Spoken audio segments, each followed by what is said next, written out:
हमने स्विच को बंद करते ही बल्ब ऑफ हो गया, जो बहुत बेसिक है, लेकिन इस स्विच के पीछे जो इलेक्ट्रिसिटी है वह ऑलमोस्ट लाइट की स्पीड से ट्रेवल कर रही है। उसको एकदम से स्टॉप करने के बाद में क्या होता है उसके साथ में हमें कोई खास फर्क पड़ता नहीं है इससे, लेकिन यह जो 400 केवी की लाइन है इससे हमें बहुत फर्क पड़ता है। क्या आप सोच सकते हो कि इस लाइन को बंद करने का स्विच कैसा होगा? यह एक आइसोलेटर है जो 400 केवी लाइन को बंद करने के लिए लगा हुआ है, जो ठीक हमारे घर के स्विच जैसे ही काम करता है। लेकिन जब लाइन को बंद करने के लिए इस आइसोलेटर का कनेक्शन हटाते हैं तो आप देखोगे कि हमने आइसोलेटर का कनेक्शन हटा भी दिया, फिर भी एयर के थ्रू यहाँ पर इतनी हेवी स्पार्किंग से कनेक्शन बना हुआ है। अब इतनी हेवी स्पार्किंग से आइसोलेटर के कॉन्टेक्ट मेल्ट होने लगेंगे। अभी तो लाइन 400 केवी की है, ट्रांसमिशन लाइन का वोल्टेज 1100 केवी तक होता है, तो आइसोलेटर लाइन में लगा जरूर से रहता है, लेकिन ऑन लोड लाइन को ब्रेक नहीं कर सकता।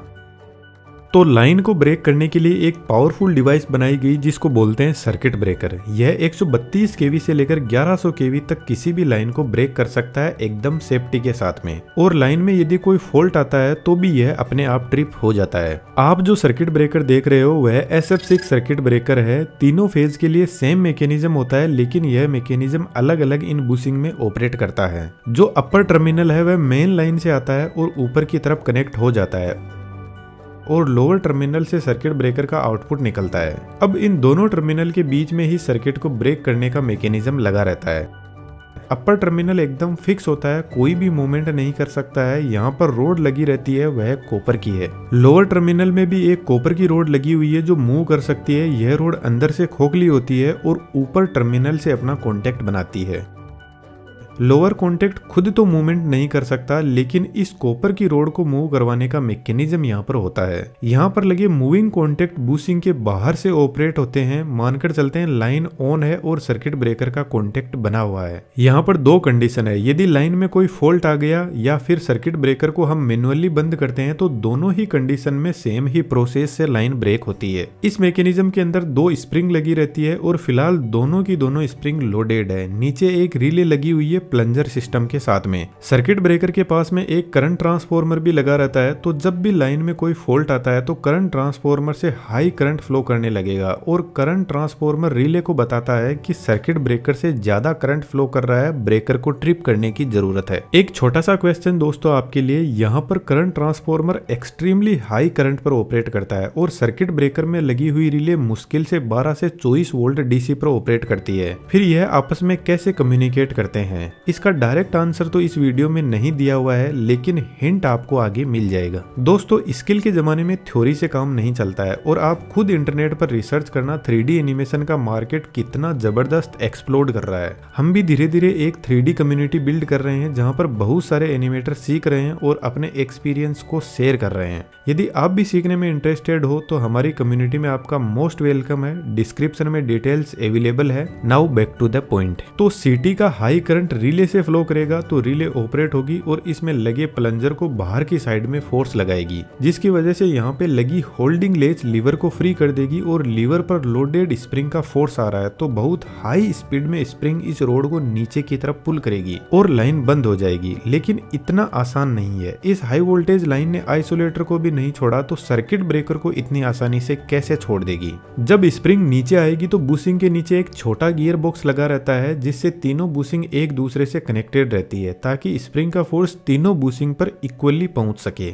जब स्प्रिंग नीचे जाएगी तो इस रोड पर डायरेक्ट स्प्रिंग का फोर्स आता है, जिसको मूविंग आर्सिंग कॉन्टेक्ट बोलते हैं। यह रोड नीचे से इंसुलेटेड रहती है और ऊपर से अपर कॉन्टेक्ट से कनेक्शन बनाती है। तो इस रोड के साथ में यहाँ पे लगा हुआ सिलेंडर नीचे की तरफ जाएगा, लेकिन सिलेंडर के अंदर एक पिस्टन लगा रहता है जो एकदम फिक्स होता है, और इस सिलेंडर और पिस्टन के बीच में SF6 गैस भरी रहती है जिसका प्रेशर 2.8 kg पर सेंटीमीटर स्क्वायर होता है। जब सिलेंडर नीचे जाएगा तो पिस्टन गैस को कंप्रेस करने लगेगा और गैस को कंप्रेस करके इसका प्रेशर 14.2 kg पर सेंटीमीटर स्क्वायर तक पहुंचा देगा। जैसे ही यह कॉन्टेक्ट एक दूसरे से दूर होंगे तो जबरदस्त आर्क जनरेट होगी, लेकिन पिस्टन गैस का इतना प्रेशर बढ़ा देगा कि इस नोजल से हाई स्पीड में प्रेशर से SF6 गैस इन दोनों कॉन्टेक्ट के बीच में आने लगेगी। SF6 हाईली इलेक्ट्रोनेगेटिव होती है, तो यह नेगेटिव आयंस में कन्वर्ट होने लग जाएगी जो इलेक्ट्रॉन से ज्यादा हेवी है। तो इन दोनों कॉन्टेक्ट के बीच में जो आर्क जनरेट होगी उसको यह खत्म कर देगी,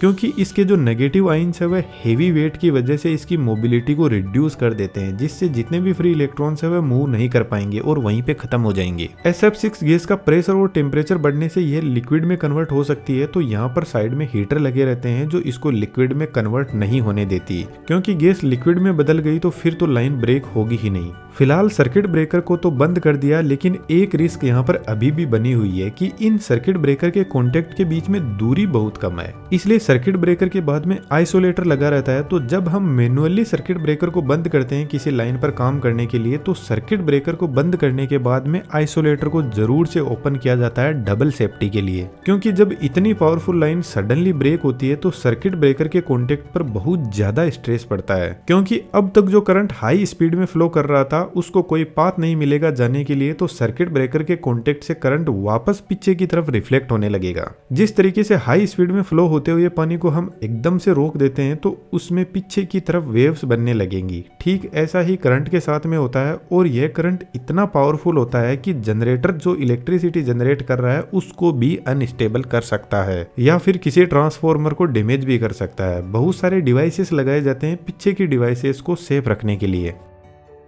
तो जनरली जो पावर ट्रांसमिशन लाइन होती है उनको ब्रेक नहीं किया जाता जब तक कोई इमरजेंसी कंडीशन या कोई जबरदस्त फॉल्ट ना हो। आपने देखा होगा कि हमारे लाइट चली जाती है लेकिन GSS में एनी टाइम अवेलेबल रहती है। वह इसलिए क्योंकि इन लाइन को ब्रेक करना बहुत चैलेंजिंग काम होता है। 132 kV है, इससे जितने भी छोटी लाइन्स है उनको आसानी से ब्रेक किया जा सकता है, जिनका बड़ी लाइनों पर कोई खास फर्क पड़ता नहीं है। अब लाइन को वापस कनेक्ट करना भी कोई आसान काम नहीं होता, जिसको समझने के लिए हमें वापस इसके मैकेनिज्म पर आना होगा। लाइन फिलहाल बंद है, एक स्प्रिंग अनलोडेड भी हो गई है, तो लाइन को क्लोज करने के लिए यहाँ पर एक और रिले लगी रहती है। तो इस रिले को कंट्रोल पैनल से सिग्नल दिया जाता है और यह भी ठीक ऊपर वाली रिले की तरह ऑपरेट करती है, और इसका प्लंजर क्लोजिंग होल्डिंग लेज को फ्री कर देता है। फ्री होते ही इस केम पर क्लोजिंग स्प्रिंग का फोर्स आ रहा है जो अभी भी लोडेड है, और यह इस केम को स्पीड में रोटेट करवाती है। केम पिन लीवर पर फोर्स लगाएगी और लीवर वापस इस साइड वाली स्प्रिंग को लोड कर देगा, जिससे लाइन वापस क्लोज हो जाएगी। जो स्प्रिंग लाइन को ट्रिप करती है उसको सिर्फ क्लोजिंग स्प्रिंग ही चार्ज कर सकती है, और क्लोजिंग स्प्रिंग को वापस चार्ज करने के लिए साइड में एक मोटर लगी रहती है।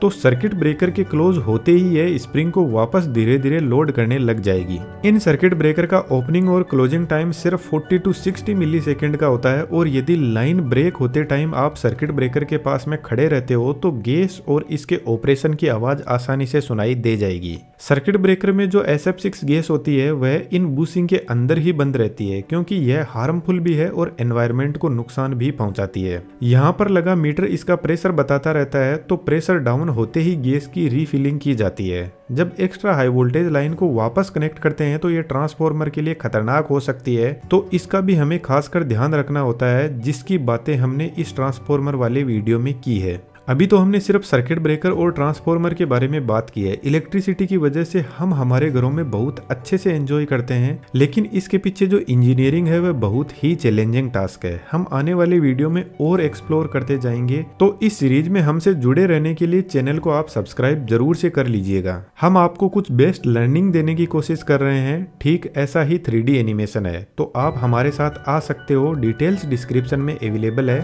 Thank you.